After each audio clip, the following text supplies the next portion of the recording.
Okay, so on Tuesday, we kind of asked a question. What would change if you knew for certain that everything would work out?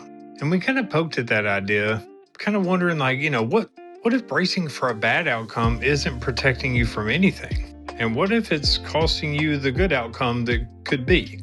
Yeah, and that's really the part that kind of struck me because I know for me, I've spent years telling myself that like I'm because I'm expecting the worst, I'm just being smart that way. I'm being realistic and I'm staying prepared that way. Yeah, same thing here. Well, you got to manage your expectations. I've said that my whole life. But it turns out that that's just a nice way of saying, I kind of decided to lose before anyone told me I had to. So you're setting up for like a pre-loss? You're Yes. pre-losing? Yes, I've been pre-losing for a long time. Before an interview or before that text comes back, before I open the email, I've even written rejection letters in my head so it hurts less when they come, Except here's what today's question is really wanting to dig into. Does that actually work? Does bracing for the bad actually soften the blow at all? Or are you just really having to pay the tax twice? Yeah, that's absolutely what we want to get into because where this comes from, like what your brain's actually doing when this happens, we want to talk about that and what happens when you deliberately run in the other direction of this, when you go the other way. Maybe there's hope for me, so let's get into it. Hopefully for both. This is the nature of everything. Don't stay stuck.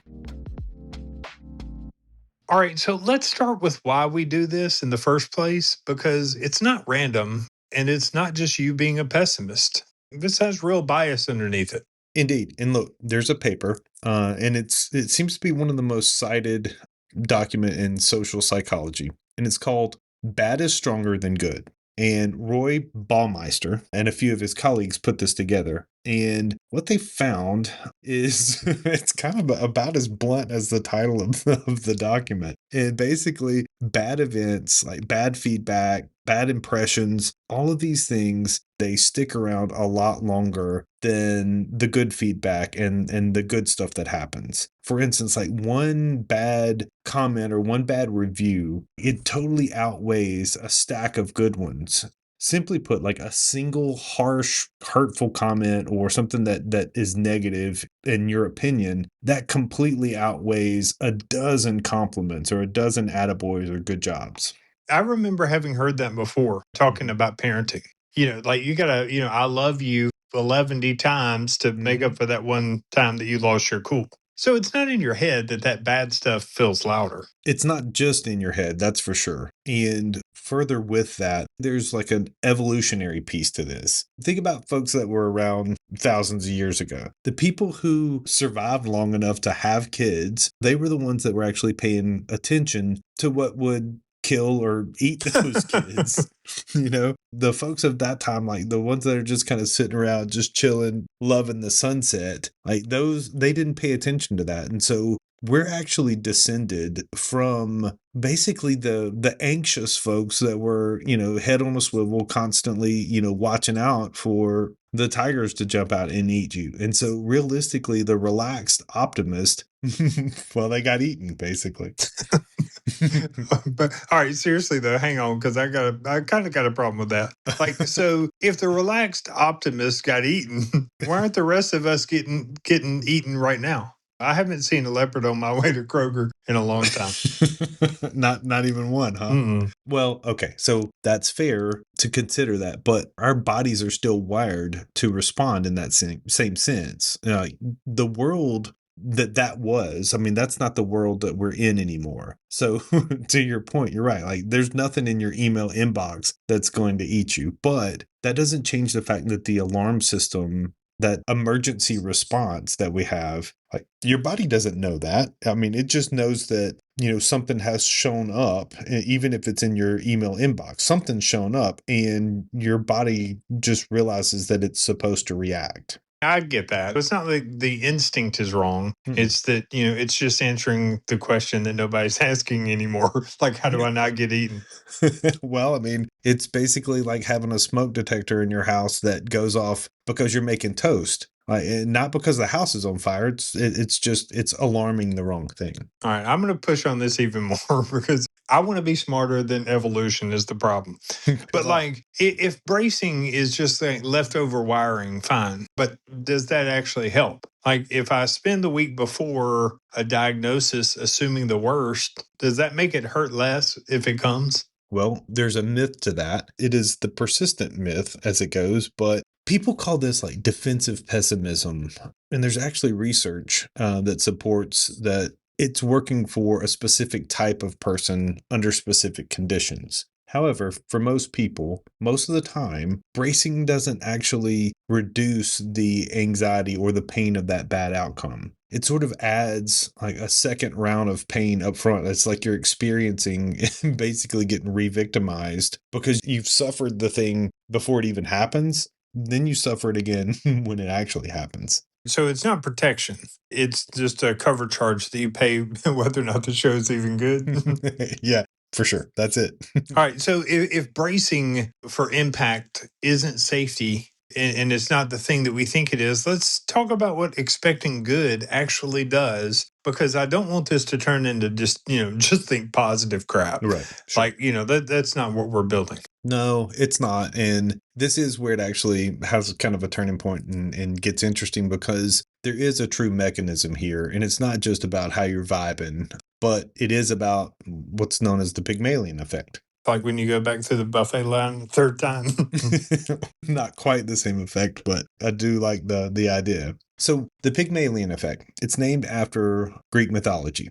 And there was a sculptor who fell in love with a particular statue that he had carved. And in the myth, the carving comes to life.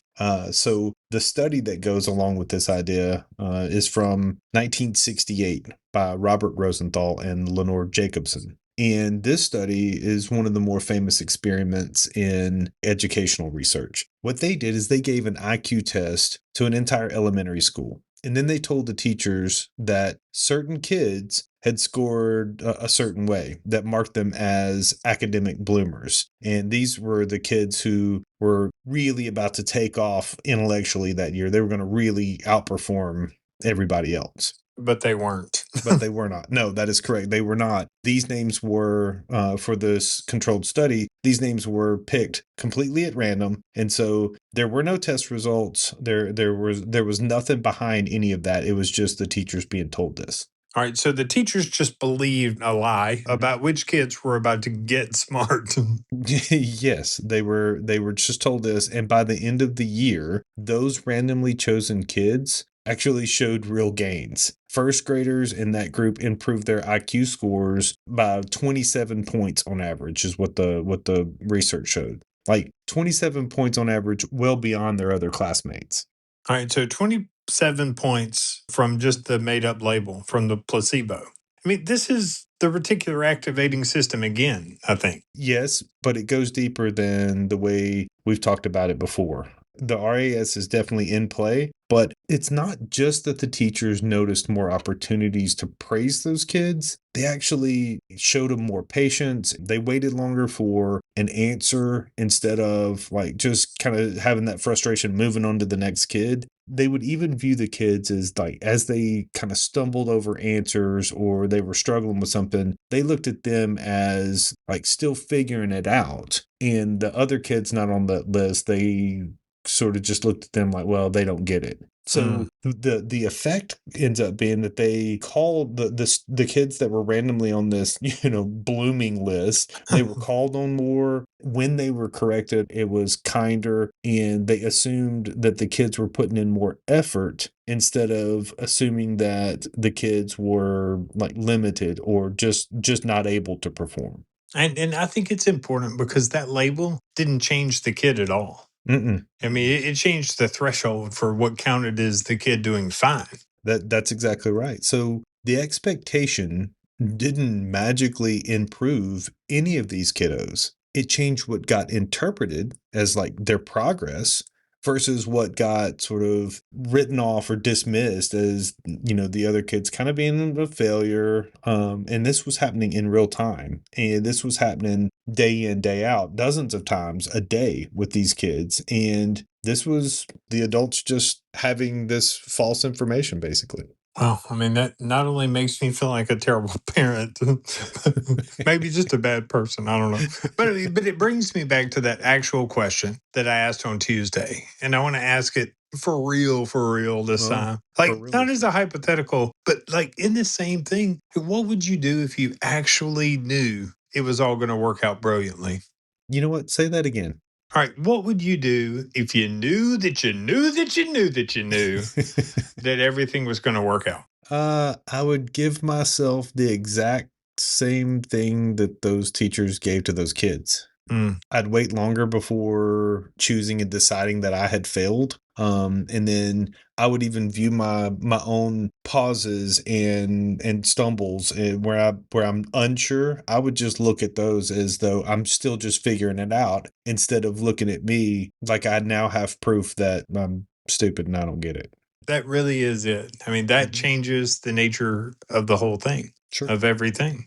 And look, there's still more research that goes with this. Martin Seligman, the psychologist behind what he calls learned optimism, spent years studying how people explain things to themselves after something happens, good or bad. And he found it comes down to three questions people generally answer without even realizing that they're, answering the questions themselves. One, how long do I think this is going to last?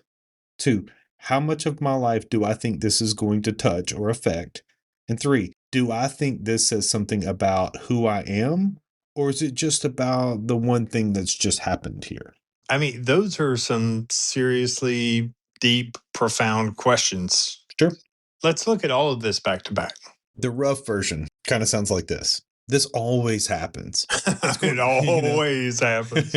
right? It's going to just mess up everything else I've got going on. And this particular thing, it says something about me.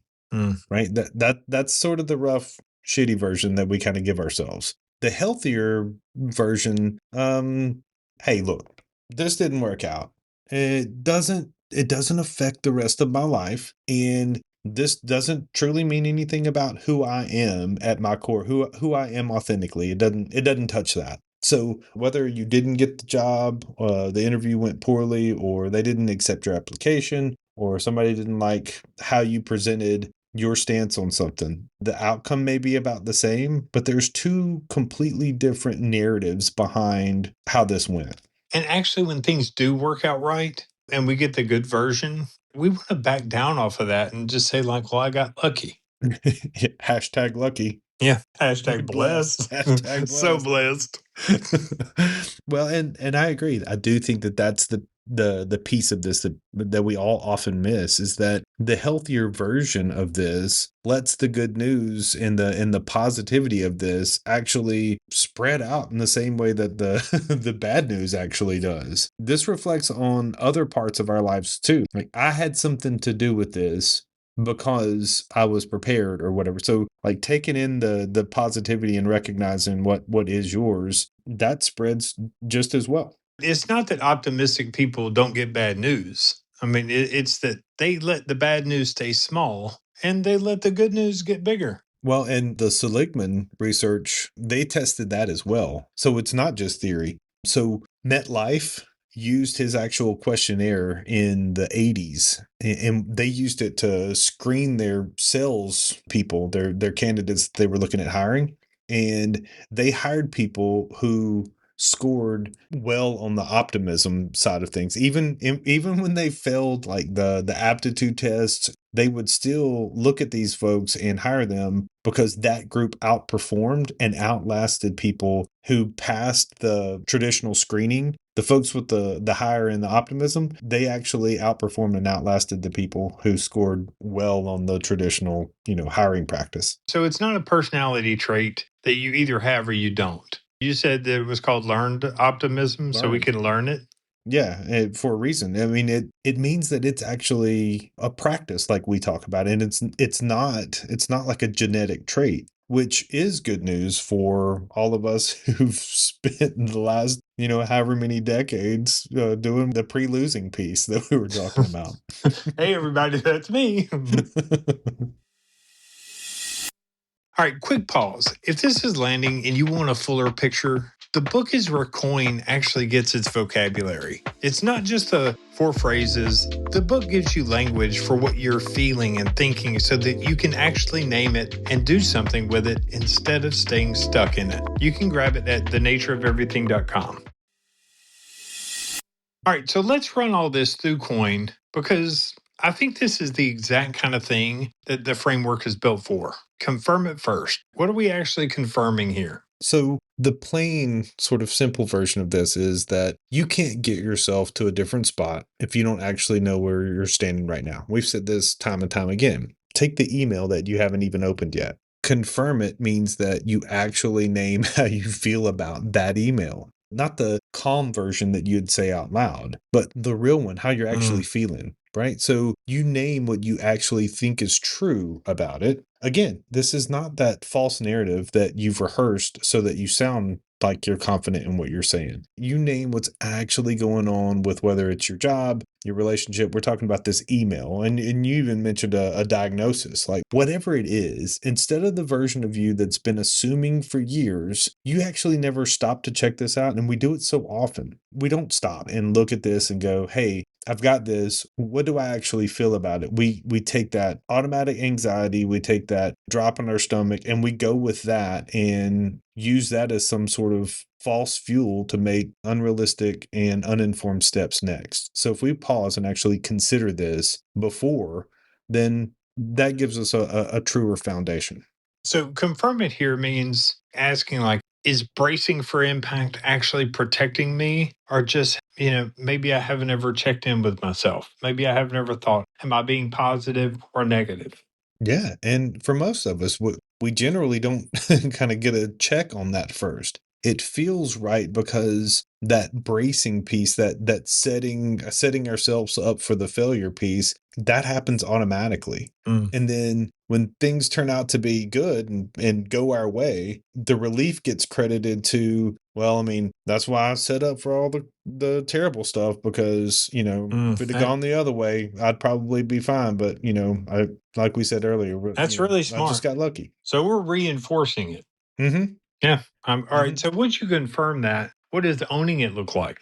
So this is the piece that is generally difficult and it's hard for us. This is the piece that we should definitely look at and sit in for a while because this is the crux of the whole episode for this one. If you're playing both roles, you're the teacher handing out these labels. In this reference, you're the teacher that gets to hand out the labels. And you're also the kid who has to live inside that label. And that is what makes this so particularly hard to catch yourself in because you're the one who's assigned the label and you know what label you've assigned. So you can talk yourself out of your own positivity in that good label. You can talk yourself out of the good label in like no time flat because you actually remember the fact. Like I said, it's kind of convoluted when you think about it, but if you're serving both roles, it makes sense that you can talk yourself out of whatever label that you chose to give you in the first place. Yes. But if a stranger tells you, or if somebody else that you care about, or whatever, if somebody else tells you, hey, you got this, like that's totally different than you telling yourself the same thing. Like you said, you know that you're the one who invented the positivity or the label. Which is why it's so damn difficult to like stay in this and stay moving forward when you do this by yourself. As a solo run, it's tough. And again, that is why we think that community is so important to continuing to stay on the track and stay motivated for using the framework because that action builds the motivation. And if you're not talking yourself out of it, then somebody outside your own head can give you a positive label that you didn't write. And you're generally not as eager to argue with that because you're not talking yourself out of it because you didn't give yourself that label. So it came from an objective view that you're willing to trust a little more. All right. So this is where my brain goes a little sideways too, because I Mhm. struggle with this because it's kind of about injecting positivity. For some reason, it always rubs me the wrong way. Okay. Because to me, it's just like when a kid, brings their drawing up to you and they're like, "Oh, do you like my drawing?" And we say, like, "Yeah, little Timmy, that's great." And they go all feeling good about it. Like, is that what we're talking about, though? I mean, just tell people they're great all the time so that they feel good and that they can improve, because that feels empty to me. Yeah, I don't really think that it's either of those necessarily. So what are you talking about? I mean, I think what's bugging me here is that at some point somebody has to be realistic. I mean, like that's what it comes down to. That's You fair. can't just tell everybody that everything's brilliant and awesome and expect for that to hold up. That's literally, my own pessimism and my own pushback revealing itself right now as we're talking about this on the podcast. I'm like, we got to be realistic here. Yeah, and that's fair, but like noticing what realistic usually means, I mean, I think that's important because realistic usually means finding the first flaw. Like it's great is like, hey, how's my how's my drawing? It's great. Well, I mean, that's a little empty because like that was also sort of your first inclination. That was just sort of the fast, easy answer. And let's be honest, you told little Timmy that his drawing was good and you actually didn't look at the drawing. We know that. Fair enough. Right. But what turns into real praise is being in that moment and being present for, the 30 seconds that it takes to actually, look at the drawing and process it and be like, hey, you know what? You really got the colors to, contrast well. Not that little Timmy's going to necessarily know that, but if you've got something in that same vein to where you're like, hey, I really like how you've got the sun in the right place and, the sun's not in the middle of the ocean. Like that's great because that's not that simple, automatic, empty response. Like that's what you get when you actually show up and you're present, for the thing that is right in front of you instead of completely distracted and doing whatever it is that you're doing and not looking. That does take care of my argument because it's not about lowering the bar on being honest. It's just about whether or not you really paid close enough attention to find something positive to be honest about. Right. And I think that's the whole point of this episode. Like, it's not ignore what's wrong because I mean, that's not going to help you out just to ignore the issues. But like, we should focus on stopping and noticing the small wins and the positivities when they happen because we should actually celebrate it instead of just letting it go by without acknowledging it. If you're not careful, you're simply just sitting there waiting and looking like I'm terrible about it. Like the other shoe's going to drop, right? And so if we're constantly looking for the next problem, like I mean, come on. I'm great at noticing what's broken and completely not working and what's frustrating. I know what those are, and I'm great at just pointing those out. I'm probably more apt to stay in that if I'm not careful. Which leads us directly to be intentional because this is where you can actually do something. You can be intentional, like you said, to celebrate those small things. Sure. Specifically, like be specific about those things. For instance, act on the decision that you'd make, like we had talked about. If you already expected this to go well, instead of waiting to feel certain first, if we get into the practice of expecting it to go well, that's piece one. And then the second piece of this, you build an actual moment to notice and name those small wins and name them, be out loud about it, like on purpose, intentionally, instead of letting those things just pass us by and just wash off of us. Instead of letting the good stuff wash off of us, like that, we should notice those and we should mark those. And you know what? There's an actual name for this: the broaden and build theory. I was actually listening to Mark Manson earlier today, and there was a theorem that they were talking about on their show. And he Why said, "You don't know we what? I have want to." theorems? I know why. That's what he said. He was like, "You know what? I'm just going to start making it words, and I'm going to put the word theorem behind it, and then everybody will think that it's that I it's know smart." it works. I want a theorem. Right. Well, here we go. It's the broaden and build theory or theorem, as it were. And it basically suggests that positive emotion doesn't just feel nice in the moment. It actually widens what your brain is willing to consider. If you look at it this way, fear, it gives you like tunnel vision. Fear puts you in survival mode. The opposite side of that is positive emotions opens up your range of vision, and it gives you the willingness to be more creative in your thinking, and it gives you more willingness to try new things and that kind of stuff, and it gives you the opportunity to make more connections with the people around you. So those gains will actually outlast that emotion itself. So all of these things will actually build on each other and layer on each other to be resources that you can utilize further, as long as you're looking for them, as long as you're focusing on them, right? It's such good stuff. I'm just like totally guilty on all charges here. And I'm sitting here thinking that I need to notice those small wins and not as just a nice moment, but like building toward something, adding to me, like Yeah. I'm terrible at this. Yeah, which, to be on the chin about it, this is exactly how changing the nature of everything shows up in this moment as we consider this. As you become someone who notices and names these positive aspects and these wins in your life, and if you're not only noticing the flaws and the failures and the bumps and the anxieties, but you're taking the time to mark the wins, whether it's through documentation, through journaling, through whatever you need to do, these things, they change the nature of everything from what you attempt next to what you're willing to look forward to, like who you tell things to, who you share with, even risk that may not have been worth taking before. If you're noticing these things and opening your view to where you're willing to chance those other things, it gives you the opportunities for new and more wins. It's not just one decision. It's all of these things.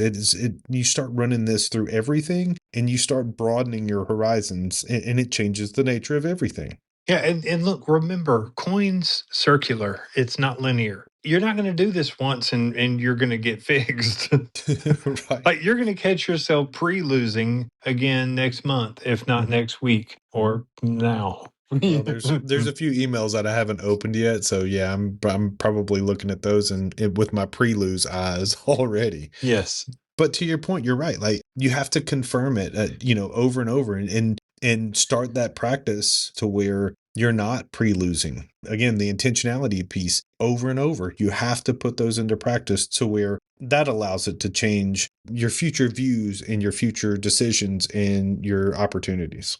If you've been listening and you're thinking like, yeah, that's me. I've been calling everything like realistic. Let's be realistic for years. That's the exact kind of thing that we would work through in a coin session. It's not a pep talk. It's applying all of this directly to whatever specific situation is that you're dealing with right now. Go to thenatureofeverything.com and learn more about that. Absolutely. And look, if you want to jump deeper into the coin framework itself before you jump into a session, completely get it. Smart move. So the book is on our website as well. Find it there, dig into it. Let us know what you think. And look, if you want somebody like outside your own head, somebody with an objective viewpoint that wants to give you the win and let you see the win, if you're unwilling to give it to yourself, if you want somebody else to do that, find us on the Facebook community stuff. It's free. Come hang out with us.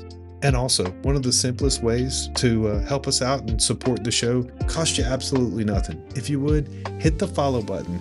Wherever you're listening, drop a comment. Send the episode to, people that you think would benefit from this. That's it. That's all we're asking. And look, don't stay stuck. Before you go, just know it's time. Time to connect. Time to change the nature of everything. Find us at thenatureofeverything.com and don't stay stuck.